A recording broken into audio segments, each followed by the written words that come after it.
My current journal is retiring, so it's time to set up a new one. In this video, we're setting up what I like to call my long-term collections journal, which is for any of those collections that I want to keep for longer than the span of one of my everyday journals. This one is effectively for reference collections or lists that I want to keep for quite a long time. More on its purpose in a second though, because we're already jumping in on that first nameplate page. I was feeling so good about myself for getting into this journal without doing any penciling in. I was feeling very confident that I wasn't going to make any mistakes, and then I stuffed up my name. If we haven't met before, hi, I'm Jess. I go by JashiiCorrin on the internet, and Corrin is spelled C-O-R-R-I-N.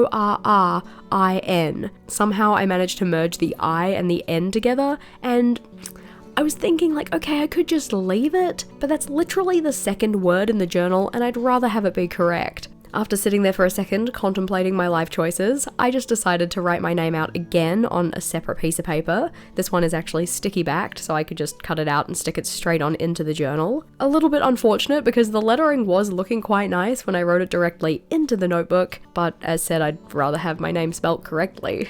Let me know if you've ever made a stuff up like that before. It felt like a bad omen. Like, thankfully nothing went so terribly wrong in this setup, but starting off like that was a little bit disheartening. It's fine, I made it cute with some sparkles, but flipping on over into the first dot grid page of the notebook, this is where I'm going to be outlining what I want to use this notebook for, or kind of what belongs in here. As said, this one is what I call my long-term collections journal, so it's mainly for reference materials that I want to keep for quite a while. I don't want to have to reset them up with every new journal setup that I do. My primary planner system is a bullet journal, and the nice part about a bullet journal is that it is very flexible. You set up all of your layouts for yourself, but one of the less fun things about bullet journaling is migration. Because you have to set everything up for yourself, it means that when you move from one journal to the next, any of those layouts that you want to bring with you, you have to set up again. There are certain collections that I just don't want to have to do that with. I would rather have a dedicated space to hold them so that I can use that book as a reference. That is what this notebook is. To ensure that I'm only putting things into this notebook though, that are the stuff that I actually want there to be in here, that is what this first page summarizes for me. It gives me a checklist of questions to go through to make sure that anything that I'm considering adding is actually suitable for this notebook and wouldn't be more suitable stored somewhere else. For instance, in moving from my previous long-term collections journal into this one, some of the things that I'm getting rid of are stuff related to media. So books that I wanted to read, movies that I wanted to watch, that kind of thing, because those layouts are now held in a separate media journal. I have quite a few notebooks in my lineup, so making sure that I have this reference page with things that I can consider before adding a collection to the notebook is just going to help me out in the long run. Helps keep the notebook confined to the purpose that I'm giving it. At the bottom of this one, I also wanted a reference for the colors that I'm using in here, because this journal is going to be super simple in terms of its setup. Yes, I am going to be using a couple of different materials, but the actual structure of the pages and the color system that I'm using is effectively just the same 10 colors on repeat. The actual structure of those layouts though is going to be pretty much the same for each page. And when we flip on over, you'll kind of see what I mean. In terms of timing though, this page took about 11 minutes to set up, actually making it one of the most time costly layouts in the entire setup. Again, once you see the structure of the other pages, you'll kind of understand why that is. But flipping on over, and the next thing I'm setting up is an index. Now, I don't typically use an index in my everyday journal, mainly because the stuff that I keep in there is chronological. We have the first month and all of the pages associated with it, and then the second month and all of the pages associated with that. In this journal though, because things can be a little bit more out of order, or maybe the ordering of the pages isn't necessarily as formulaic, this is one of the few notebooks in my collection that I do put page numbers in, and I do specify where everything is found. While the layouts that I'm setting up in this video, I have been careful to order in a way that kind of makes sense with my brain, when it comes to adding anything else to my journal, it's just going to go on the next available page. For that reason, I could end up with collections that aren't necessarily next to other things that they would probably be more reasonably paired with, and I want a way to quickly be able to find those without having to flip through every single page. The style of my index is very simple. It's just going to be 2 columns where I can write down a description of the page, and then a little colored dot where I can write the page number. All of my page numbers I'm going to be adding to my notebook as I go, rather than going in and numbering everything ahead of time, just in case anything happens with the layout. Maybe if I like colossally stuff up a page and have to like stick pages together. I don't want it, for instance, to jump from page 13 on one spread, flip on over and be on page 16 because I had to stick the pages together. It is very rare that I ever stuff up so bad that I have to stick pages together, but just to safeguard myself, because I know if I go in with the assumption that I'm not going to stuff things up, I definitely will, which was proven by our first page in this journal. The index took about 5 minutes to set up, and I'm not adding any of my collections into this until I've actually put them in the notebook. This was in part because I was feeling lazy and I didn't want to at that time, and also because just in case I changed the page order of anything, I wanted to make sure it was correct for what I ended up setting up. Onto the right hand side though, this is going to be a space for me to write down any collections that I want to add to this journal, or any ideas that I have for collections that I could add. A lot of the time when I have an idea for a collection, I'm not necessarily in a position to set it up then and there, so I like to have a drop space in the journal that I can note down any of those ideas and come back to them when I do have the time. Now, notably with the styling that I'm using in this journal, it doesn't take a lot of time to add a new collection, or at least set up the structure of the page for it. For instance, this one only took about 5.5 minutes, but I still like having this drop space available all the same. Now you can kind of see the style that I'm going with in this journal from the 2 pages we have here. Effectively, every page is going to have a very similar setup. So that simple kind of script header done in some color, and then a highlight or border around the edge of the page in the same color. I also used second line highlights on a lot of the pages, just depending on what information I'm putting in there, and when I want to add that information to the page. This one is just going to be a simple list of ideas, so I did go in ahead of time and put those highlights in, but for some of the pages we have coming up, because the information I store in there is going to be grouped into sections, I don't necessarily put the highlights on every page. They will end up in there eventually once I go and populate the journal with information, but right now we're just focusing on getting the pages set up so that I have them available to use. On to the next spread, and the layouts we're setting up here are for blank notebook ideas and new journal layout ideas. These are both collections that I had in my previous long-term collections journal, and I wanted to kind of just revamp them a little bit, go through and make sure that all of the ideas on those lists were still things that realistically I wanted to have. When I previously set those layouts up, I had done it for a video on the channel, so it kind of just had generic or general ideas that anybody might find useful. I wanted to make sure that they were just things that I would find useful, so remaking them felt like a good idea. The actual structure of these pages is just the same as we had on the last one, but because I want to group the ideas by type on these layouts, I'm not going to go in now and put in any of the grey highlights. I'll probably end up adding those as I actually populate the layouts, but that meant in terms of timing, the setup of each of these pages only took about 1.5 minutes each. That time is probably increased because I do like to take my time when I'm doing my lettering and trying to make sure that the free-handed border wasn't completely cattywampus. I still want my journal to look nice, because if it doesn't look nice, I'm not gonna use it. Even though the setups are simple and I have gone in and just free-handed things rather than using a ruler, they still take a little bit of time to set up, even if that little bit of time is like 1.5 minutes. I just know that it can be kind of hard to appreciate how long these things actually take when we've got the time lapse going, so hopefully you find the time reports helpful. I wanted these 2 collections, and also the 2 that we have on the next spread, to be all in the same spot with each other, and also work from what I consider to be widest to narrowest.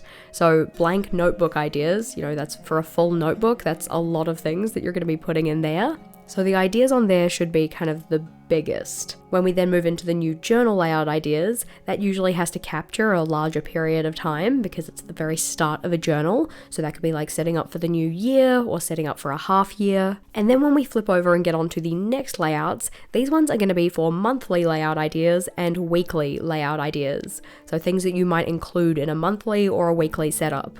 The monthly layout ideas are effectively collection pages a lot of the time, so you could set up like a habit tracker or a mood tracker or a calendar, like whatever. Whereas the weekly layout ideas are more so elements that you would include in a weekly setup. So they're not necessarily going to take up a full page to themselves, they're just going to be maybe tucked into the corner of a layout. I feel like these 4 collections very much highlight the fact that I did go in and pre-plan ahead of time where I wanted all of these collections to go, and having these ones first and in that specific order was important to me. Another way that I like to kind of order the collections in this journal is by thinking about the type of information.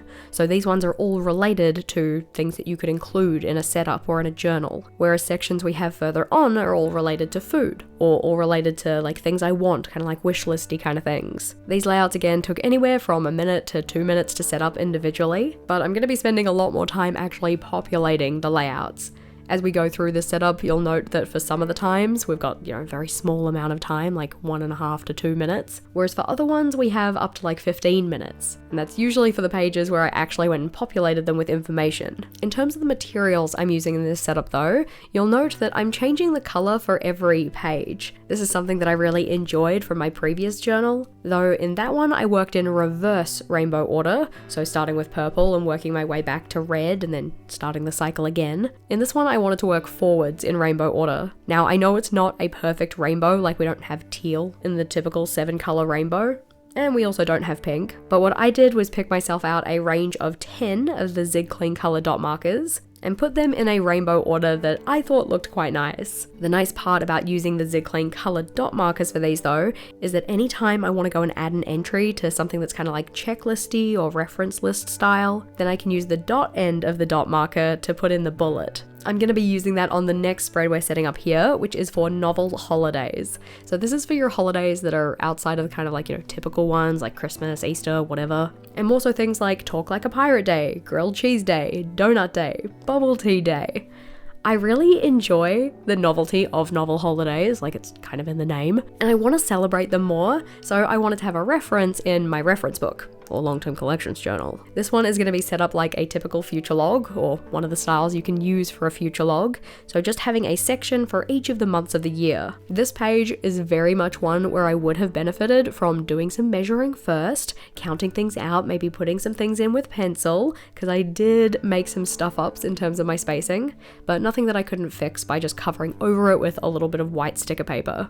That is my favorite way to fix mistakes because the sticker labels have a kind of similar texture to my journal page, so I can write over those using the same pens that I was previously using and they still look fairly similar. It just helps to kind of hide or mask the mistake better. In this one though, I'm going to be using the dot marker to indicate the date for each of those holidays. So putting a dot in underneath the relevant month and then writing in the day number onto that dot. In some of the checklists that we have in the setup though, I'll be using the dot with a little less pressure so that I end up with a smaller dot. This is when the entry isn't something that I want to check off or write a number for, whereas for those kind of lists, I'll be using the dot with more pressure, so giving myself a bigger dot. The Zig Clean color dot markers are honestly one of those materials that I held off on buying for so long because I'm like, I can draw a circle, I don't need a dot marker to do that. And since getting them, I have used them in every single setup that I have done, or at least pretty much all of them, maybe like 95%. In terms of timing though, the novel holidays spread took about 13 minutes. I don't add any entries to it just yet because I want to go through the entire year calendar and see which ones are kind of like special enough or relevant enough for me to get added to this list. But over on the next spread, this is where we're setting up a layout that's called Shit I Always Say. As the title suggests, these are turns of phrase that I commonly use, mainly because I always find myself, noticing that I'm saying something a lot of the time and just wanting to have a record of it somewhere. This is the kind of thing that isn't really suitable to include in my everyday journal because it would get lost or, I'd end up setting up a full page collection for it and only filling in like 3 or 4 lines and then having to migrate all of those to my next journal. I'd rather just have it in here, then it's like a one-stop shop reference. I don't have to migrate that with every new journal setup. And because it's a long-term collections journal, the intention is it's kept for a longer period of time, so it means that I'll actually utilize the space better and have that record over multiple years. This is one of the layouts that I did start to go and populate, just transferring over any of the things I had in my previous journal so that I still have the record of them in this one. If you've been around the channel for a second, then some of these are probably familiar to you. Things like We Love Savings and Persnickety Biscuit, and That's a Future Me Problem. This collection is probably the closest thing to any kind of memory keeper that I have in this journal, but I do think it's a bit of fun and I enjoy including it. In terms of timing, this one took about 11 minutes, that time being a little bit more increased because I went in and actually populated some information on here. Flipping on over though, and then we're into the section about wish lists. Now, I have two wish lists in particular that I'm setting up here, one of them being for items or things, and the other one being for social experiences, because they are kind of similar in terms of what information they're capturing, like, there's stuff I want, whether that's to do or to have. I figured it made sense to put those together in the journal. The wish list in terms of items is the first one I started with. This one is just going to be a regular kind of checklist style with 2 columns so that I have plenty of space to record the things that I want. I love having a wish list. It is super helpful for, around gift giving seasons, whether that be for birthday or gift giving holidays, and just being able to combat that issue when somebody says, hey, what would you like for insert celebration here? And you kind of just sit there looking at them like you're a loading screen going, I don't know. Oftentimes in the moment, I can't think of things I want, which is why having a wish list is really helpful. It means that when I come across those things that I'm like, oh yeah, it'd be really cool to have X, Y, Z, I can just note them down onto the wish list, and then I have a reference of gift ideas that I can give to other people if they want to get me something. I can also use this as a way to reward myself. Like I achieved a goal, let's go and have a look at the wish list and see if there's some kind of reward we could get. In terms of the social experiences wish list though, as the name suggests, this one is for social experiences. So stuff that I want to do with my friends or family, stuff that's a little bit more exciting than just a regular hanging out. Not to say that regular hanging out isn't fun, but one of the best examples of these was my recent birthday, where my partner and my best friend organised me a surprise party, and in that one we had an art and cocktails night. It was themed around the ACOTAR series and we were painting Valaris, and it was just a great time. And I want to bring more of those experiences into my life, the ones that feel a little bit more special or a little bit more elevated. Oftentimes when I'm scrolling through reels or whatever, I see these kind of themed parties that people are having. I'm like, oh, that's really cool, I want to do that. And then I scroll on to the next reel and promptly forget about it. I want to have this space as a place that I can jot those ideas down so that I can bring more of those into my life. In terms of timing though, each wish list took about 4 minutes to set up, so 8 minutes total for the spread. And then we're flipping on over to the section that's more about food and drink. Now the first one I'm setting up here is actually kind of related to the wish lists because it's eateries I want to try. So another thing I want, it's just in this case, it's an eatery, and I want to go try it. When it came to setting up that layout, I was a little conflicted as to whether I wanted 1 column or 2, and I was kind of thinking about how many times I actually go out to eateries, in particular, how many times I go out to new eateries, and decided that just 1 column was probably going to be fine. That gives me enough space for 33 list entries, and I probably only try a new eatery maybe once every 2 to 3 months, so a maximum of probably about 6 a year. So having 33 entries, that gives me enough space for 5 years. I think I'll be okay. In this one, I made sure to apply more pressure with the dot marker because I want to be able to use that as a checkbox. So writing down what eatery I want to try, and then once I've tried it, I can check it off. On the right hand side though, this is where we kind of get more into the food category than we are the wish list category. And this one is going to be for my favorite meals. Now, they don't have to be healthy, they don't have to have decent nutritional value. Those kind of meals are going in a separate journal, which is all related to health. But this one kind of acts as a bit of a memory keeper as well. I have a tendency to get kind of very obsessed with certain types of food and eat them lots and lots over a short period of time. And then eventually I just kind of fall away with them. So it'd be nice to have a record of what those foods were, which ones did I get fully obsessed with and effectively eat to death, and then one day turn around and said, yeah, nah, it's not for me anymore. When it comes to meal layouts though, I do like to have a little bit of structure to this, so a way to kind of differentiate between the different types of meals, like ones that are good for breakfast or lunch or snacks or whatever. But because I'm not necessarily going to record the same number of each of those meals, I don't like to section the page out into those separate categories. I also have certain meals that might be good for both lunch and breakfast, or ones that might be good for lunch and dinner. To combat that, on this layout I used the Alistair method, so we have those highlighted columns going down the right hand side. I decided to put 5 of these in, and then just put an initial at the top of each of them to represent what they mean. So we have V for vegetarian, B for breakfast, L for lunch, D for dinner, and S for snacks. That way, once I write a meal in along the left hand side, I can put a check mark underneath any of the relevant descriptors on the right. In terms of timing though, the eateries to try and favourite meals pages also took about 4 minutes each, so roughly 8 minutes for the spread. And then we're continuing our food related pages onto the next spread,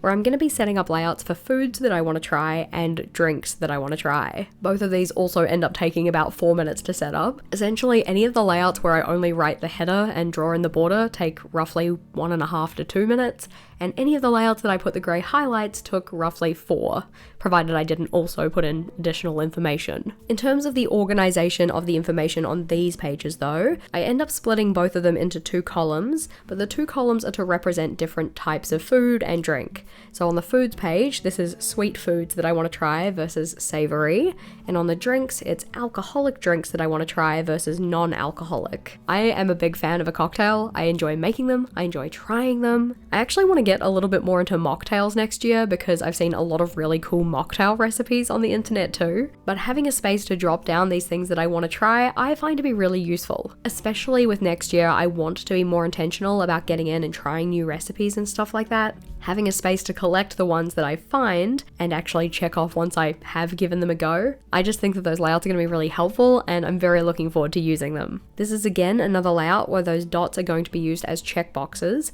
but I don't go and put them down each of the columns just in case I have any food names or drink names that are particularly long and thus need to go across multiple lines. If I go and put all of the dots down the side, it means that those are all individual entries to the list, and if the name goes across multiple lines, then I'd have to put a sticker over the dot, and given the fact that I've specifically picked out only 10 colours for this notebook, and I've noted down which colour numbers I'm using in the front, I figured it's okay to just add the dots as I go. Let me know if you have any foods or drinks in particular that you want to try in the new year. I'm so excited to use this layout. But flipping on over, and the next spread that we're setting up is for a master grocery list. Now, I set up the structure of this layout in my last journal and then never actually filled in the information. It was very much one of those cases where I got very excited about a project and then kind of ran out of steam with it and then put it down thinking oh yeah, I'll get back to that soon, and never picked it up again. I am going to finish my master grocery list and I am going to put it in this notebook.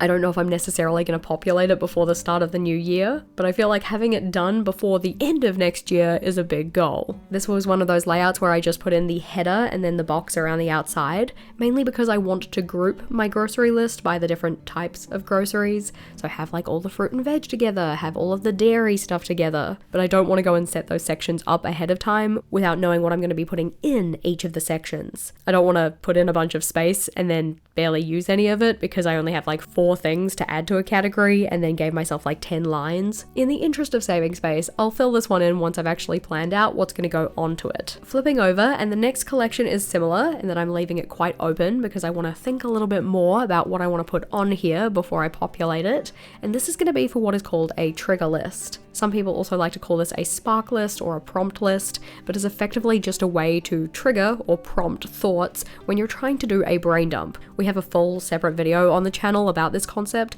Even if the name doesn't resonate with you, the concept is so dang helpful. The one that I have in my current journal isn't structured quite the way I want it to be though. It kind of came from a time where I was doing a different style of planning, and now my planning has changed, so I want to kind of, revamp the list a little bit. But essentially, I like to just group it by different life areas or different types of work that I do, and have little prompts that I can scan my eyes over so that when I'm doing a brain dump or a mind unwind, I just have those there as a reference to kind of jog my thinking. That layout is another one that only took 2 minutes. As said, I'm not populating it in this video, but here you can kind of see what it will end up looking like, though probably not with the same amount of space for every single category. Flipping over though, and another layout that I knew I must have in my new journal setup was a make time reference list.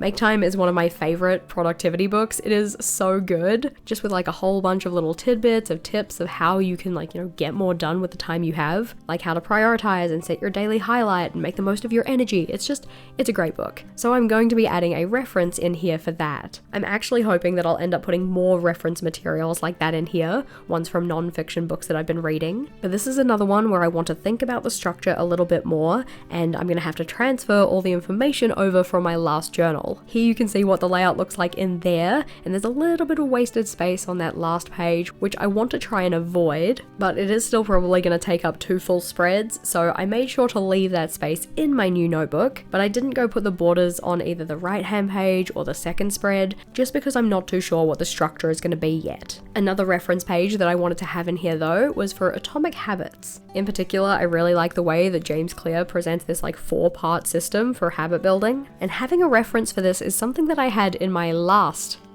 long-term collections journal, so I wanted to bring it into my new one. This kind of page and the make time reference are kind of the layouts that highlight that idea of having a long-term collections journal and like why it's beneficial, because if I had to write this out in every new journal I was setting up, I would not journal. It would be too much work. I would get too frustrated. It would stress me out. So I'd rather just have it in its own reference book like this one. Setting up the make time reference and the Atomic Habits reference took 1.5 and 2 minutes respectively. And then the next reference layout that I want to set up is for reset ideas. In this one, again, I want to section the page out into my different life areas and think about how I can reset or get cool, calm, and collected in that life area. What kind of things could I do to give me that fresh slate feeling? So for instance, in terms of like my financial health, I could do things like a budgeting refresh, or make sure that all of my expenses are logged and up to date, or review and set myself a new financial goal, that kind of thing. This is going to be another one where I need to think about how many entries I want to have for each of the different categories, and also what those categories are. So we're just setting up the outer structure of the page, which took about 2 minutes. Flipping over and onto the page that took the longest to set up, this one is going to be my decluttering categories.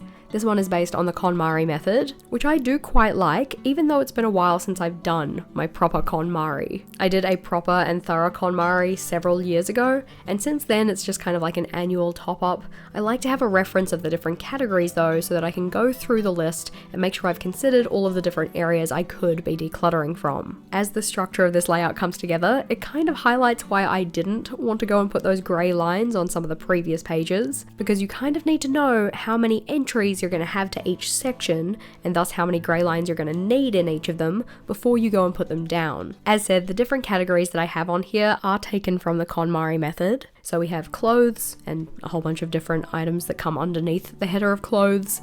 We have books, papers, komono, or like miscellaneous things, and then sentimental items. The idea is that you work through in that order, so do your clothes first, then your books, then your papers, so on and so forth, because it kind of increases in terms of the difficulty with which we would let go of those items. Of course, there is some nuance to it, like if you're a person who's particularly sentimental about your clothes, then, you know, that's gonna be a little bit more tricky than someone like me who isn't particularly sentimental about their clothes. But I do love decluttering, and this reference is really handy for making sure I do a thorough job of it. As said, this one was the longest to do in the setup, this one taking about 15 minutes, but as we populated it probably makes sense as to why, because this one has a lot more writing on it compared to the previous pages. On the right hand side of the spread though, this is where I'm going to be putting in my master packing list. I felt like it kind of belonged with the decluttering list, only in the sense that it's in some parts talking about the same stuff. But this is also why an index is important, because they're not necessarily so related to each other that I would think, oh yeah, the packing list, that's right next to my decluttering list. This one is another page that I probably need to have a little bit more thought about in terms of what sections I want to include and how many entries are going to go in each of the sections. So setting this one up only took about a minute, because it's just the title and the outside border. Of course, I could have gotten a little bit more decorative with these layouts if I wanted to, but one of the reasons that I chose to do such a simple style is so that I don't feel any resistance when I want to add new collections to this journal. Because the style is something that's very easy to replicate, it means that everything seems very matchy-matchy, and it's also really low energy to get in and do this style of lettering and this border, at least for me. So it means that if I do ever want to add something to the journal, I don't have any resistance, because I feel like, oh gosh, I need to decorate it and make it something super creative and completely unique. By having them all look the same and in a very simplistic style, it makes using the journal a lot more approachable. Flipping on over though, and the next layout I'm setting up is a routines to build and track page, or effectively a space to summarize the routines and habits that I'm trying to build and want to track. Feel like, again, yes, the title probably explained that in full, but I sometimes have a tendency to want to change up what I'm tracking in terms of my habits and routines. So I thought it would be nice to have a master list of the ones that I kind of keep coming back to time and time again. Especially if I've designed a layout that has a very specific number of habits that I can include on it, rather than filling it with things that end up being kind of pointless or they're not really routines that I'm actively trying to build. Then I can instead use this reference to help me select ones that are actually aligned with what my goals are. Now it might seem like a little bit of an odd page to include in this journal. You might be thinking, why wouldn't you just structure your layout so that it accommodates for the things you want to track and not for the ones you don't? Most of the time, that is what I do, totally fair, but sometimes, every so often, especially when I'm doing a style of tracker that uses the Alistair method or a second line highlight or something like that, the number of things I include can be very particular based on how much space I have available. It's kind of a hard thing to explain, so hopefully I'm making sense, but this one, again, because I want to probably organize them in terms of different life areas as to, habits that are related to financial health versus physical health versus social connection. We're just sticking with the outside structure, that one coming in at about 1.5 minutes. Onto a layout that did need some population though. This one is a list of programs to reinstall when my computer goes kaput. I had a period of time there where my computer was just on the fritz and constantly crashing and stuff like that. Had to do a lot of hard resets and reinstall all those programs, and since then I have just safeguarded myself by keeping this list handy. One of the things I did notice about my last list though is that I only included the programs to reinstall and didn't consider any of the custom settings that I would have had to change as well. I kind of only thought about including them as I was setting this page up, so I end up tucking in a little space at the bottom for any other settings that aren't things that I specifically have to reinstall, but more so stuff that I have to do before I try using my programs. That could be things like aligning my taskbar correctly, or setting my quick actions in my Microsoft Office programs, setting my desktop background so it's a picture that I actually like. There are things that I feel like a lot of people possibly wouldn't need a reference for, but by having the checklist it means that I don't miss anything and I can be assured that I have everything I want and need and it's all set up correctly anytime I need to do a new computer setup. In terms of timing, this one took about 8 minutes because there was data that we had to put in on this page, and I still have a little bit of extra space so I can go and add in a couple of other things if I ever come across a program that becomes a staple for me, or if there are any other settings that I play around with one time and decide, oh my gosh, yes, I have to have that in every new computer. Now as we're up to page 31 though, there are certainly some items that need to be added to my index. Thankfully, I ended up saving all of those sticky notes that I've been pulling off throughout the video, and I saved them in the order that they were used in the notebook. That meant that I could just lay them all out in the reverse order that I had in the stack,